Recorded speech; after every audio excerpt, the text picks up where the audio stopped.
Alors pour donner corps à ça, je vous propose de revenir sur l'exemple que j'ai cité, plus tôt de Morgane avec son mémoire en 2015 sur le secteur de l'hôtellerie, et de vous montrer comment elle part donc du secteur, et du phénomène, pour qui l'intéressait, hein, donc on partait vraiment de quelque chose qui l'intéressait, pour «monter» entre guillemets, vers le concept. Donc elle avait son point de départ, phénomène et secteur. La question c'était: «Comment je trouve mon concept?» Et donc là, je lui ai dit: «Bah, si vous êtes sur turnover, implication, insatisfaction, bon, a priori, on n'est pas dans des bouquins de marketing et on va pas être sur des manuels de stratégie, on va plutôt être sur du management et de la RH», hein. Donc ça, bon, c'est à vous de passer du temps dans la bibliothèque et c'est à votre tuteur d'échanger avec vous ou avec vos profs, hein. Vous n'êtes pas obligé d'avoir seulement votre tuteur comme interlocuteur ou interlocutrice. Vous pouvez élargir un peu. Alors, je lui ai dit d'aller regarder dans les bouquins de RH parce que turnover, insatisfaction, implication, c'est plutôt de la RH. Donc, elle est allée regarder, principalement le bouquin de Pearson. Les bouquins de Pearson sont assez bien faits. Ils sont pas parfaits, mais ils sont souvent assez bien faits.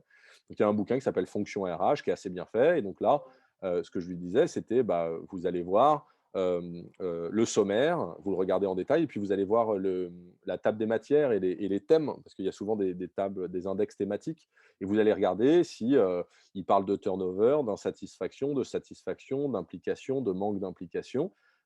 Et elle est allée regarder un peu en détail et elle a trouvé, où est-ce que ça parlait du turnover dans le bouquin. Donc elle est allée lire tous les chapitres dans lesquels ça parlait du turnover, et un des chapitres parlait de la théorie du contrat psychologique.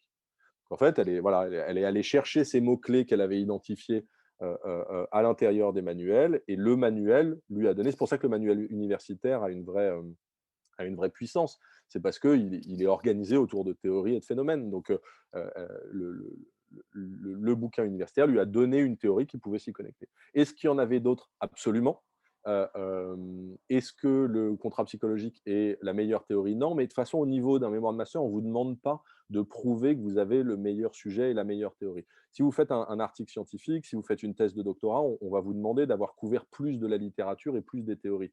Mais au niveau d'un mémoire de master, si vous trouvez une théorie solide qui vous permet d'analyser quelque chose d'actuel à l'intersection d'un secteur et d'un phénomène, on a déjà couvert les bases. Après, on va rentrer un peu dans les subtilités. Donc, comment est-ce qu'elle formule son sujet, Morgane? Eh ben, elle a un phénomène qui est le turnover élevé, elle a un secteur qui est l'hôtellerie, elle a un concept qui est une théorie qui est la théorie du contrat psychologique. Et ben, elle va aller à l'intersection de ces éléments-là pour se demander comment la violation du contrat psychologique joue sur le taux de turnover élevé, le cas du secteur de l'hôtellerie. Alors évidemment, il y a d'autres manières de formuler le sujet. Je ne suis pas en train de vous dire qu'il y a qu'un seul cheminement, mais si vous suivez ce cheminement, ça vous aidera dans la formulation. Donc le «jeu» entre guillemets, c'est de remplir ce schéma-là pour formuler son propre sujet. Alors, je vais vous donner quelques exemples un peu rapides. J'avais un étudiant, Clément, qui avait fait son mémoire en 2015.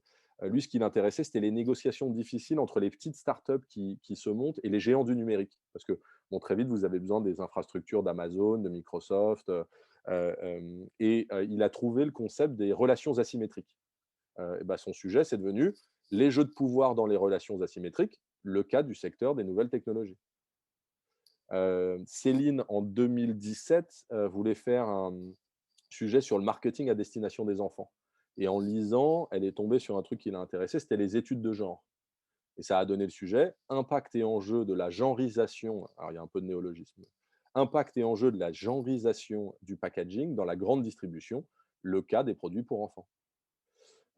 Aurélie, en 2016, ce qui l'intéressait, c'était la digitalisation dans le luxe, et elle a découvert en lisant un peu la question du multicanal, dans la recherche en marketing, c'est-à-dire le fait de vendre sur plusieurs canaux de distribution en même temps. Vous avez des magasins, vous avez un site internet, et son sujet, c'est devenu: «Coexistence de multiples canaux de distribution et détérioration de l'expérience client, le cas de la digitalisation des points de vente dans le secteur du luxe». Vous voyez, l'assemblage après est propre à chaque personne et à chaque projet. Et puis encore une fois, je ne suis pas en train de vous dire que c'est la seule méthode pour produire un sujet de mémoire. Mais si vous partez du phénomène qui vous intéresse en ce moment, d'un secteur qui vous intéresse en ce moment, et que derrière vous allez chercher une théorie ou un concept qui permet de dire quelque chose, de prendre un peu de hauteur sur le sujet, votre sujet de mémoire, c'est un mélange de ces expressions-là, mis ensemble.